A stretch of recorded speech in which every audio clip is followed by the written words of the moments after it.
There is more than 1 million people affected with HIV in the United States. The number is more than double at 35 million, affecting both men, women, and many children worldwide. HIV only affects human beings, attacks T cells, and uses them to make copies for itself. When it has destroyed so many cells, it becomes AIDS. Choosing a specific population becomes a huge factor when deciding who to aid. First and foremost, we must find those living in poverty and unable to find resources or budget health care. Then we must look at those at higher risk, such as men, minorities, and children. The journal provided by the UNICEF demonstrates the impact of creating strategies to target a specific population.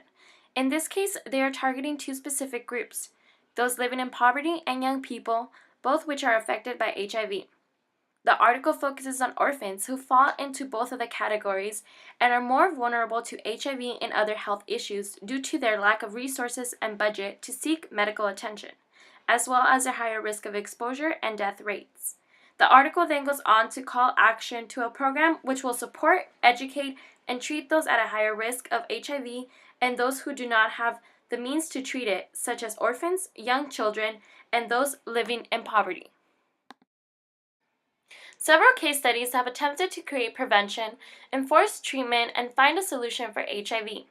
A case study conducted by several researchers focused on the population of young Thai men who are serving in the military. Through a series of 2 years, they were able to track changes and collect data of those infected from men of the ages of 19 through 23.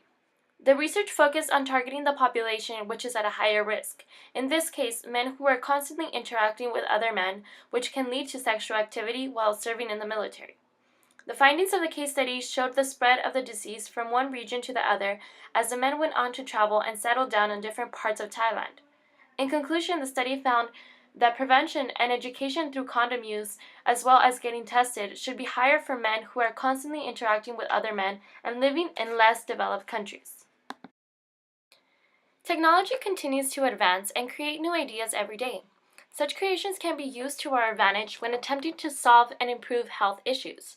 For example, Dr. Abby C. King, Professor of Health Research and Policy at Stanford, as well as Dr. Timothy Brickmore at Northeastern University, had the idea of creating a virtual advisor who can help target the at-risk populations.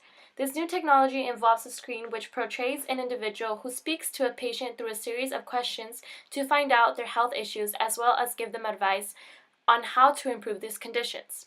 Innovations such as these can pave the way to solutions in several sectors, such as dealing with HIV. Dr. Abby had the idea of creating the virtual advisor to be bilingual, which at any given case can be translated to several languages to reach people all over the world. These ideas will benefit the health sector and reach those at high risk by advising them when they should consult a doctor or by giving them advice.